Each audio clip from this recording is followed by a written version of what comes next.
siya yung foreigner na na-chat ko na German. So, yung German. If you hear German, Filipina, ano daw, manghimuon niya. Kasi sardinas dito, or corned beef sa German. Ganyan ba? So, wala ako katry. Wala akong bed sa aming room. Alam niya yun. Ano ko na, I don't have a bed here. Then, siya, it's okay, I will sleep on the floor with you. Ano ko, patay na dyan niya. Impas na yun niya. What? Good morning, You have to edit guys. my video. Breakfast, luto tayo ng breakfast. I keep vlogging pero walang edit guys. And Frank is now also telling me to edit his stuff. Nabuang na ni siya yun. Saan eh? Pila yung oras na ko ani. Una na kong luto ang ka-Frank guys kay para makumanin siya pamahaw eh. Ayan. Then si Francine na dito. So ginainganin ako siya guys. Ang iyahang kuan, pamahaw. So, malamig dito ngayon guys. We have kuan raining. Umuulan siya guys.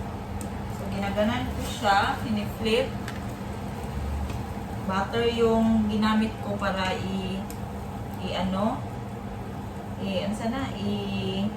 rito sa bread niya. Ayan. Tapos, nilalagay ko ang egg. Kita niyo? Nilagay ko dyan. Ayan. Then, muna ning breakfast niya. Duha ka bread akong gamiton. Tapos, ang isa.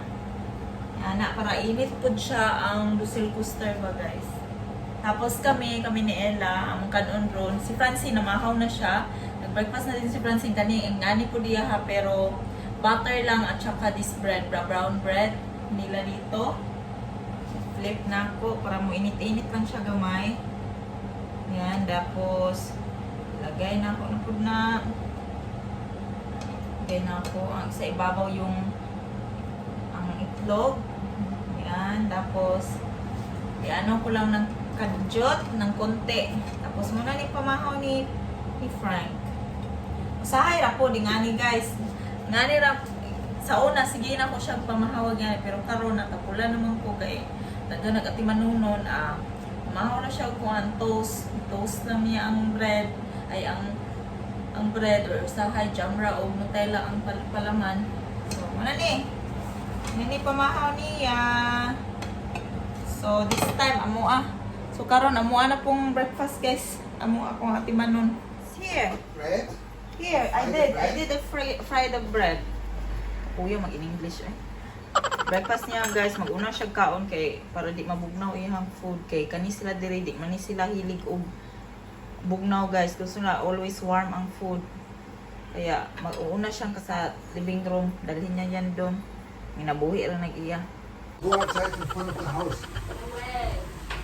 Hello guys! I'm back! Balik na naman ako, pero sa kusina pa din. Kasi nagluto lang po panihapon guys. Diba ganihap pamahaw? Dala naman to paniudto. Dala na to paniudto kasi late na yon. So, ngayon, nagluluto na naman ako ng panihapon guys. Ang aking niluto, ang niluto na ko is chicken. Gibake na ako sa oven. Tapos, akong gisahon ng cauliflower? Cauliflower, no? Yeah, cauliflower na himuon ako siya murag chop suey pero wala laing sagol kaya wala may laing gulay. That's all the gulay na meron kami dito. So, isama lang nato siya guys. And then panihapon na din rice nang gagawa ako ng sauce kasi sauce is life here. Kung sa tua, rice is life. Frank naman, sauce is life. Murag partner na yun sila ng sudan o bisa pagkuhan ilang sudan. Kailangan yun silang sauce. Okay. Basta na to. So guys, nandun na atong lutoon. Nagtagad na lang ko. And since I'm watching, karon lang ako natanaw, I'm watching It's Yen's vlog. Ngayon ko lang siya ni-replay. Actually, it was premiere. Then, tapos ngayon ko lang siya pinanood ulit. Then, tapos tinag niya pala ako kasi may trending topic ngayon or vlog or challenge ngayon sa YouTube, guys. And it's about the section first meeting ng mga AFAM niyo. And actually, I'm not really comfy na i-share to sa inyo, lalong-lalo na at nanonood yung family ko sa Philippines. But since tinag niya ako, and then, you know, naging asawa ko naman si Frank, so why not, diba? I-share ko sa inyo ang ang mga pangyayari ng aming first meeting namin ni Frank. Nandun siya sa office. Awkward talaga to i-vlog. Yung saan wala na ako pa na-vlog yung, hindi ko pa nga na-vlog yung how did we, kung paano kami nagkilala ni Mr. So this time muna, ito na lang muna ating gawin, guys. So sa story na to, I don't know kung paano natin to sundan. Ang tama na lang tayo to my family in the Philippines and my two sisters in Kuwait. Tala, kung nanonood kayo, kung mapapanood nyo nito, wag na lang kayong no comment na lang kayo dyan. So ito ang nangyari, guys. First meeting namin ni Frank is, nagkilala kami is year 2015. So first meeting na nag-chat kami, nag-start kami mag-chat is February 14. That is Valentine's Day, or day before Valentine's, or day after Valentine's Day. Yun. Pero that story, i-share ko yan sa kung paano kami nagkilala para hindi tayo paambak-ambak ng topic ba. So, ang nangyari ganito. Wait. Ang first meeting namin talaga is supposedly, i-meet up ko siya sa Manila. And then, since hindi ako nagpakita doon sa Manila. So, I think naibagyo that time. And then, basta nag-away kami ni Frank. Hindi kami nagkita talaga na in good humor. Hindi kami nagkita. Basta, ganyan. Then, tapos, so, ang nangyari, after nag-away kami, then, basta hindi ako pumunta sa Manila. Mayroon na akong ticket. I actually, naano nga ako doon kasi, nag-spend ang time na-spend namin if you kuan together is short lang kasi hindi nga ako pumunta sa Manila, and then since he has something to do sa Manila, may gagawin sana siya sa Manila for 1 week doon, tsaka kami uuwi sa Mindanao, sa Cagayan de Oro. So hindi ako pumunta, hindi ako sumipot, parang in-Indian ko siya doon. And then sa first meeting, kinontak niya ako, siyempre nagalit siya sa akin, hindi siya nag-chat. So, pero nagkabati kami, nagkabati kami, tapos so sabi niya siya na pupuntahan niya ako sa Cagayan de Oro. As I said, i-share ko yan yung kung paano kami nagkilala story, ha. And then so ang nangyari, minip up ko, darating siya sa Lagindingan Airport, that is airport na malapit sa Cagayan de Oro. Gabi siya dadating. So it's around 8 I think or 9 PM. Nalala ko pa doon. And then since first meet up namin, so kinabahan ako, guys. Sing gabi pa dyan. So nagpa-arkila ng jeep si Frank para makasama lahat ng family ko. So lahat kami nandun sa jeepney. Sa jeepney, nag-arkila siya. Sabi niya, mag-jeep ka na, mag-rent daw kami ng sasakyan para sunduin siya. So, ang nirent ko, jeepney para kaming lahat. And then, yun na, nagkita na kami. Sus, pagkita dyan ako ni Frank kay paingon na siya gikan siya sa loob ng airport pa. Sus, anak ko, hala, kagwapo. Anak ko, kasi first na, kasi ang dali ng pangyayari, guys. Nag-start kami February, naging kami month of February, month of November, month of August, sabi niya nag-book na daw siya ng flight and so on, and mag-meet up kami November 2015. So ang bilis ng pangyayari para sa akin, para siyang sa dami-dami nang naging kachat ko, siya yung parang, parang joke lang ba itong lahat? Ganyan talaga yung niisip ko. Kaya dami-daming chat ko, mga daghang baka ko na internet, guys, ay mo pa ito. Daghang may ingon, mag-ingon o ka ng, I will visit you in the Philippines next month. Kung di ka mo to, so hindi ako makapaniwala. But siya yung siya yung foreigner na na-chat ko na German. So, yung German, if you hear German, Philippines, daw, himuon niya, kag sardinas dito, or corned beef sa Germany. Ganyan ba? So, yun na nga, nakita na kami. So, ang liit ko man guys.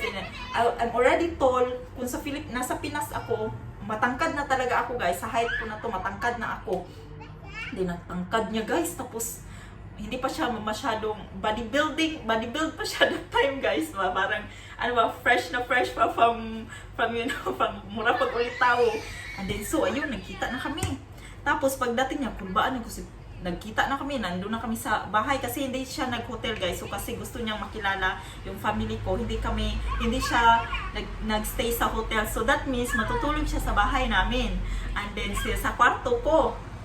Then akala ko nga patay di ba ani sa first night ko, impas di ko. Ano ko, natakot ako, guys, bagay. Siyempre, hindi mo karoon pa ni mo na makita in person na, pero in fairness, pagkita ako ng Frank, hindi siya tiguang pa at that time, tanawon, and then mura siya eksikuan ba, mura po siya, huwag ka nabitaw mga artistahin na foreigner.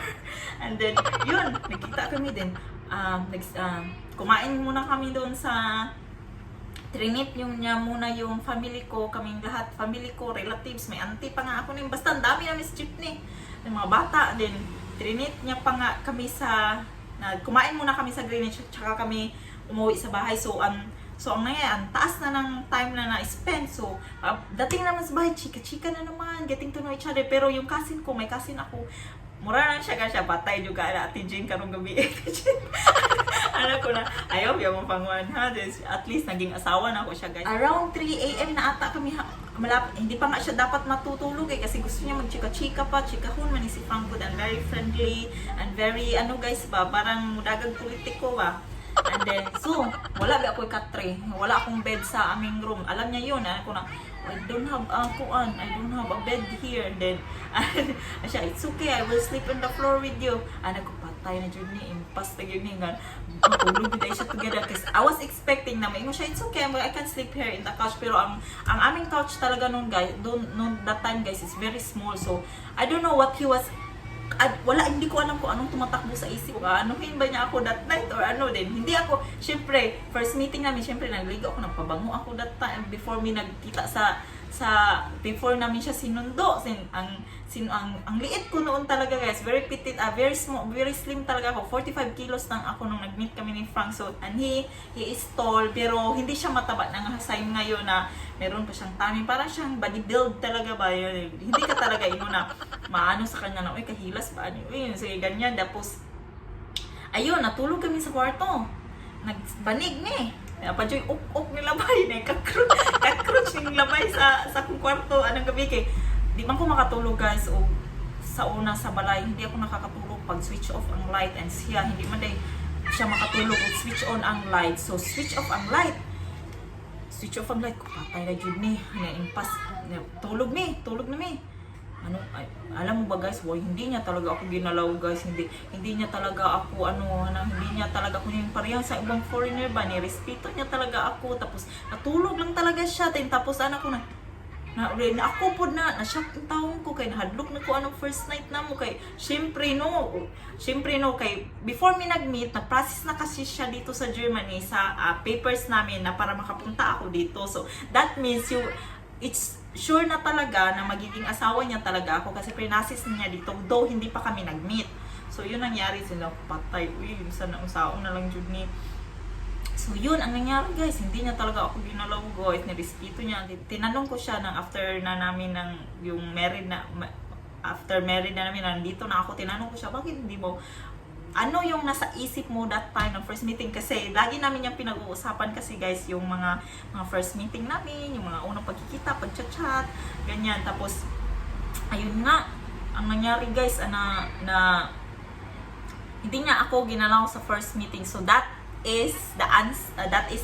Yan yung story namin sabihin ko na ng love on first meeting, guys, though the title is sex on first meeting.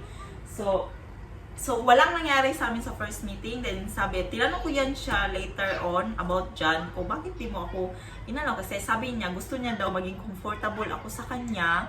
Gusto niya daw na ayaw daw niya na maisipin ko na yun lang yung pakay niya. Kasi diba, hindi ko nga siya pinuntahan sa Manila kay sabi daw niya sa sarili niya, baka natakot ako na mag-isa sa Manila na i-meet siya, kaya nga pinuntahan niya ako. And then since nandun siya, nang pinuntahan niya ako sa bahay, hindi niya din ako ginalaw, hindi niya din ako sinabay na ako niya ng good night, then kiss lang sa cheek man ata, yun naman sa lips ba yun, then good night, natulog siya, then gumising siya, udto na kayo. So syempre ako Pilipina, sayo man kong mata, sayo ko ni mata siya, udto na, then pagka first yun akong mata, kung igagaw, kantsaw kayo, an siya na, Tijen, musta Tijen, binuang-binuangan ko nila ba, pero wala nangyari, uy, grabe na bugay ako, pa-cute-cute.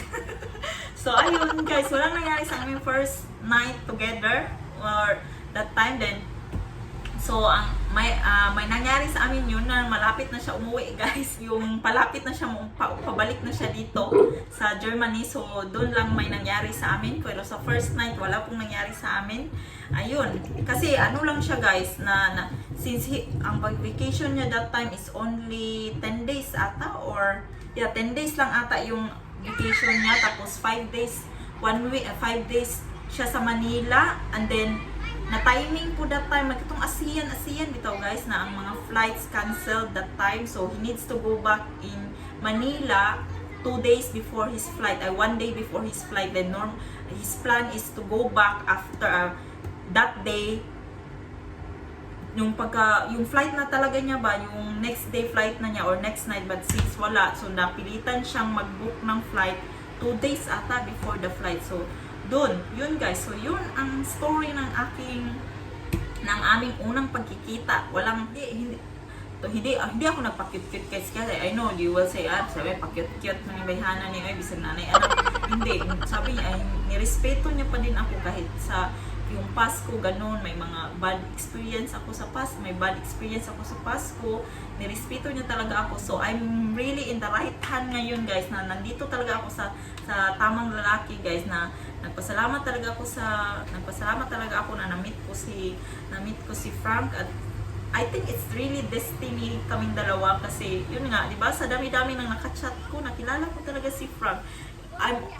Yung pag-chat namin, last ko na talaga na ako siya ba, ako din, nakamundan ako ng chat, okay, wadyo ko swerte ani. So, last na yun ako siyang ka-chat guys, and ay syempre last yun, kaya siya may akong nabingwit.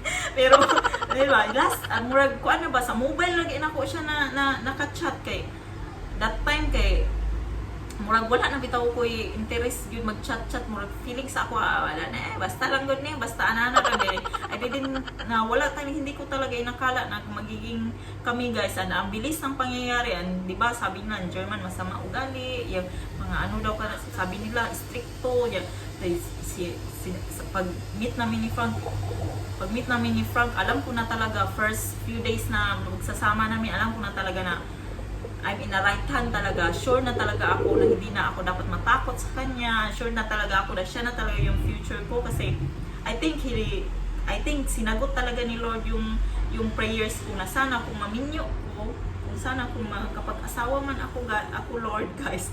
Sana kung makapag-asawa man ako Lord, dapat sana ibigay mo ako sa mabait na lalaki. And si Frank hindi naninigarilyo, hindi nag-iinom, walang bisyo ba, and tapos very very hardworking. So yun, and that's all guys. Ano pa mga isa sa ko, kasi mapagod din akong niluto kayo sa ako guys ha. So I think yan na ang ating story ng ating challenge na nag-tag ni Sisien. Thank you for tagging me.